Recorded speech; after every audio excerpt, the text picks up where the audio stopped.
할렐루야. 2026년 1월 23일 금요 기도회 말씀을 함께 나누도록 하겠습니다. 오늘 함께 살펴볼 하나님의 말씀은 구약 성경 다니엘서입니다. 구약의 선지서 다니엘서 2장 47절 한 절입니다. 구약 다니엘서 2장 47절입니다. 제가 봉독해 드립니다. 왕이 대답하여 다니엘에게 이르되 너희 하나님은 참으로 모든 신들의 신이시요 모든 왕의 주제시로다. 내가 능히 이 은밀한 것을 나타내었으니 내 하나님은 또 은밀한 것을 나타내시는 이시로다. 아멘. 지난주에 우리가 중생, 거듭남이라는 것에 대해서 좀 살펴보았죠. 계속해서 이 구원의 서정, 청교도들은 하나님께서 우리를 지명하여 부르신 이후로 우리의 완성된 영화로움까지 이르기까지의 그 과정을 황금사슬이라는 용어를 즐겨 사용했습니다. 황금사슬. 하나님이 우리를 놀라운 하나님의 그 은혜로 어떻게 우리를 변화시키고 우리를 완성시키는지를 이런 언어로 표현하지요. 오늘은 중생 다음에 이제 회심이라는 이것이 있는데 이 부분을 다니엘서의 말씀을 가지고 함께 잠깐 살펴보고자 합니다. 여러분, 오늘 본문에 이 왕인 다니엘과 대화하는 이 왕은 바로 바벨론, 신바벨론이죠. 느부갓네살 왕을 가리킵니다. 질문을 한번 좀 던져드리고 싶어요. 느부갓네살 왕은 회심했을까요? 어떠십니까, 여러분? 그 부분을 가지고 한번 좀 보고자 합니다. 준비한 자료를 좀 보겠습니다. 회심, 감정적 체험인가, 전인격적 돌이킴인가, 우리는 이미 답을 알고 있지만 한번 이 신년 연초에 바로 이 부분들을 우리가 한번 정리를 잘 정립하고 갈 필요가 있을 것입니다. 감정적 체험인가, 전인격적 돌이킴인가, 성경과 교회사로 다시 정의하는 진정한 믿음의 해부라는 부제를 달았습니다. 참 AI가 그림을 참 잘 그려요. 기적을 보고 눈물을 흘려도 하나님과 무관할 수 있다. 어떻게 보십니까? 우리는 흔히 기도 시간에 눈물을 흘리거나 방언을 하거나 기적을 체험하면 그것이 곧 믿음, 나에게 믿음이 있다고 착각한다 이 말이죠. 많은 사람들이 문제 해결을 원하고 가슴이 뜨거워지기를 원하죠. 그러나 하나님께서 나에게 진짜 요구하시는 것이 무엇인지에 대해서는 별 관심 두지 않아요. 여기 맨 밑에 있는 경험과 관계는 다르다라는 거예요. 자, 좀 더 살펴보겠습니다. 오늘 느부갓네살인데요. 느부갓네살의 경고라는 말씀을 했는데, 느부갓네살 왕은요, 다니엘의 세 친구를 통해 놀라운 기적을 목격하죠. 그들이 그 불타는 풀무 속에서도 타죽지 않고 오히려 하나님을 찬양했던 모습도 보지요. 느부갓네살은 하나님이 신들의 신, 참 신인 것을 입으로 시인했어요. 그러나 오늘 다니엘서 2장에 이제 꿈 해석이 나오지 않습니까? 느부갓네살이 뭔가 꿈을 꿨는데 그 꿈이 도대체 기억이 안 나는 거예요. 그래서 온 나라의 박수와 무당, 점술가들을 다 데려다가 물어봐도 그 꿈이 무슨 꿈인지 단서조차 잡지 못하죠. 그때 다니엘이 왕이 꾼 꿈은 이것입니다 하면서 신상, 여러분 그거 아시죠? 다니엘 2장에 나오는 그 금신상에 대한 그것을 꿈을 해석합니다. 이 꿈 해석에 느부갓네살 왕이 다니엘에게 엎드려 절하면서 했던 말이 오늘 2장 47절입니다. 너희의 하나님은 너희 하나님이라는 표현을 써요. 느부갓네살은 기적을 체험했죠. 그러나 하나님을 자신의 로드, 주인으로 받아들이지 않았다라는 거예요. 바로 이것입니다. 하나님에 대한 지식과 하나님과의 관계는 사뭇 다릅니다. 거짓 신앙이라는 것이 무엇인가? 하나님을 경험해요. 할 수 있다 이 말이에요. 그래서 그분에 대한 지식도 있어요. 그렇지만 하나님은 나의 왕이 아니죠. 여기 그림에 나오는 것처럼 결국 나 자신이 나의 왕이죠. 참된 신앙은 어떻습니까? 하나님을 경험해요. 그 경험을 통해 그분과 인격적 관계를 맺죠. 인격적 관계, 이 언약신학의 아주 핵심 아닙니까? 그리고 나의 주인으로 모시죠. 하나님의 왕 대심. 내가 왕이 아니라 하나님 왕. 우리가 사형리에서 의자에 그 예화를 많이 들으셨잖아요. 내 중심에 내가 앉아있느냐 아니면 하나님이 앉아있느냐. 바로 그거예요. 지금 느부갓네살이 다니엘에게 얘기하는 하나님에 대한 놀라움, 다니엘에게 그 지혜를 줘서 자신도 기억하지 못했던 꿈을 해석하는 것을 보면서 우와, 하나님은 정말 대단하신 분이구나 라는 고백을 하죠. 그러나 자신이 통치하는 바벨론은 여전히 자기 거예요. 하나님은 너희의 하나님일 뿐이죠. 주인이 바뀌지 않은 체험은 회심이 아니라는 거예요. 이 말을 잘 기억해 주시기 바라요. 여러분, 사도행전 3장에 보면 성전 미문 앞에 앉아서 구걸하던 그 안진뱅이를 기억하시죠? 베드로와 요한이 성전에 그 3시, 제9시죠, 9시. 제9시, 오후 3시에 제9시 기도 시간에 성전에 올라갈 때 바로 이 안진뱅이를 바라보면서 은과 금은 내게 없으나 내게 있는 것을 내게 주노니 곧 나사렛 예수 그리스도의 이름으로 일어나 걸으라 라고 했던 그 놀라운 장면이요. 베드로가 우리를 보라고 했을 때 이 안진뱅이 도대체 뭘 봤을까? 여기 보면 에페코라는 헬라어를 쓰는데 이것은 온 마음을 다해 주목하여 본다라는 뜻이에요. 믿음은 시선을 대상에 고정시키고 바르게 보는 것에부터 시작되죠. 자, 반면에 안진뱅이는 어떤 시선이었을까? 이 안진뱅이는 처음에는 돈을 바라봤지만 그들에게 있어서 은과 금이 없다는 이야기를 듣고 시선을 돌리죠. 그러나 곧 베드로의 그 선포, 은과 금은 내게 없으나 내게 있는 것으로 내게 준다. 곧 나사렛 예수의 이름. 그 이름이 선포됐어요. 그리고 그 이름에 대한 인식을 했을 때 그 지식이, 그 인식이 믿음으로 점화되죠. 이 그림이 참 재밌어요. 무엇을 보는가? 호라오라는 단순한 시각적 경험을 넘어 마음으로 본질을 인지하는 거예요. 이 안진뱅이는 바로 그 나사렛 예수라는 그 이름, 그것을 듣는 순간 놀라움이, 변화가 시작되는 거죠. 믿음은 내가 만들어낸 확신이 아니라 예수가 누구인지 알 때 주어진다 이 말입니다. 자, 이것을 조금 더 이제 우리의 그 변화에 초점을 맞춰보겠습니다. 뉘우침과 돌이킴의 결정적 차이가 뭘까? 뉘우침, 일종의 회개라는 것이죠. 예수 그리스도에 대한 완고한 입장을 바꾸는 이 마음의 변화들이에요.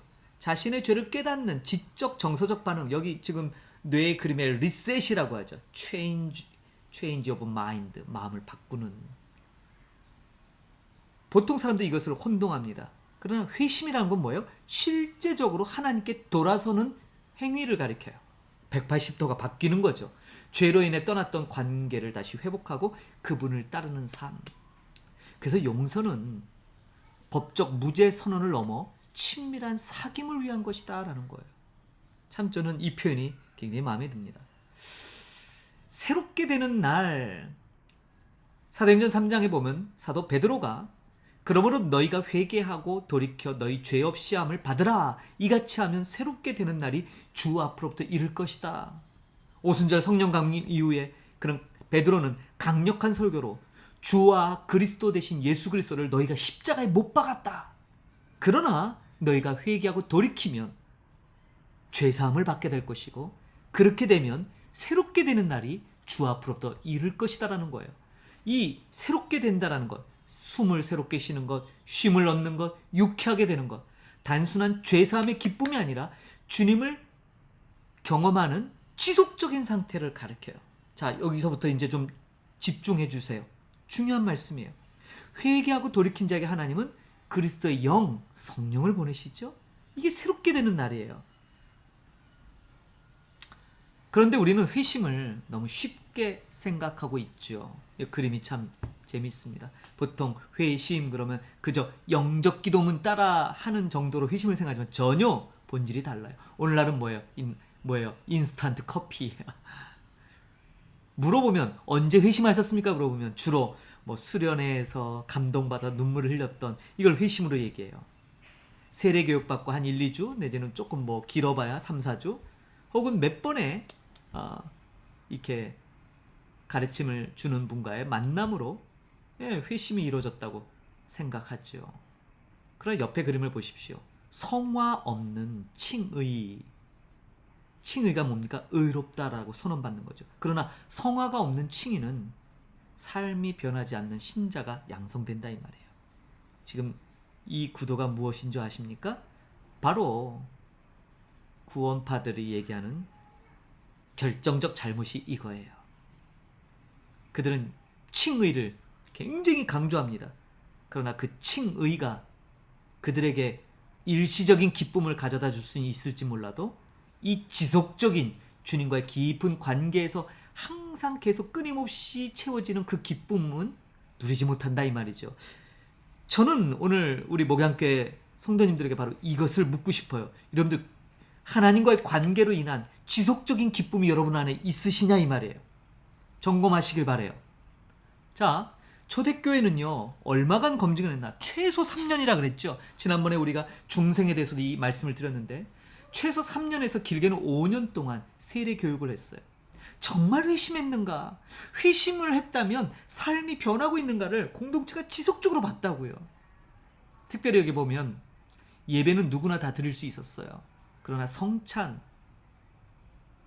무엇입니까?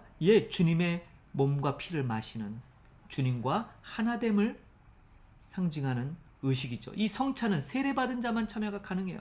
예수의 살과 피를 먹고 사는 존재가 되었다는 이 증거가 있어야지만 이 세례를 주었다는 거예요.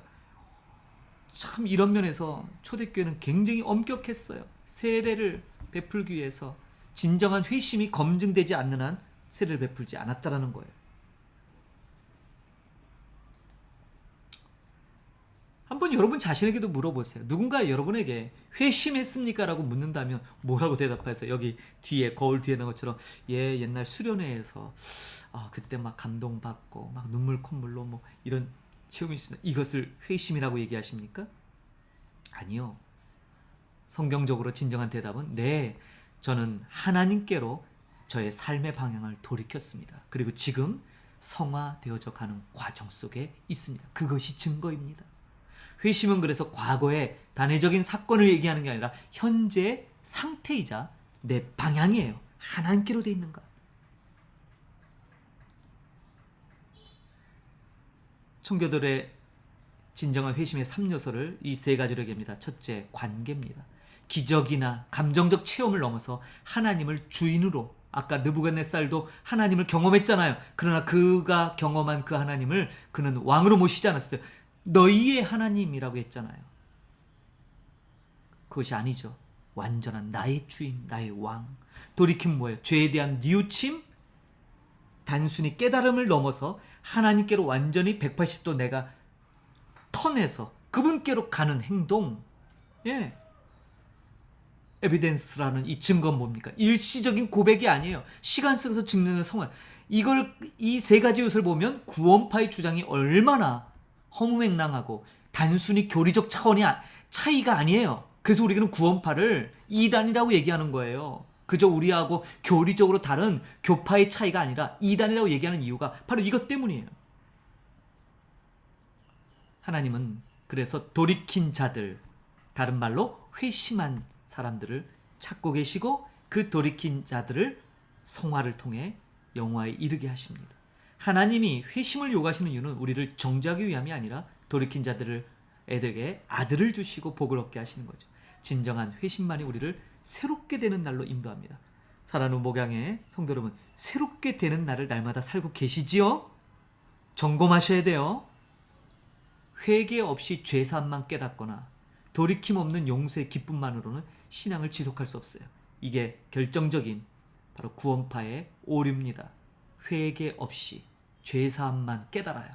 깨달음을 통해 구원에 이르렀다고 얘기하죠. 죄사함. 대단한 거죠, 죄사함. 그러나 회개함 없이 죄사함을 깨닫거나 돌이킴 없는 용서. 이 표현이 놀랍죠. 돌이킴 없는 용서의 기쁨만으로 신앙을 지속할 수 없다. 이 말은 뭐예요? 구원이 이루어지지 않는다 이 말이에요.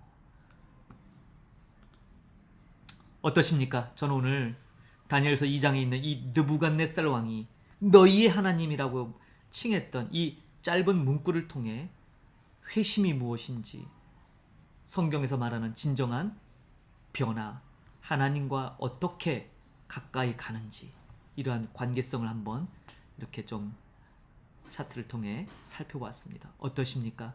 이미 우리는 중생을 통해 회심 가운데 있죠. 회심하셨죠.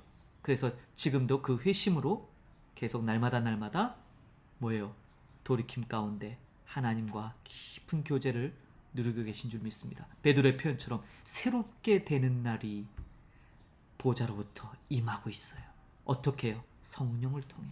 여러분, 오늘도 힘든 한 주간의 삶을 이렇게 잠시 멈추며 우리가 기도의 자리에 나와 있는데 어떠십니까?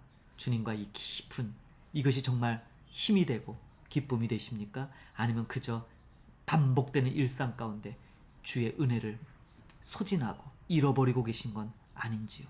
오늘 이 말씀을 통해서 우리에게 이 놀라운 회심의 은총을 주신 주님 앞에 다시 깊이 묵상하며 주님 앞에 이렇게 나아가는 귀한 시간이 되기를 주의 이름으로 간절히 축원드립니다. 기도하겠습니다.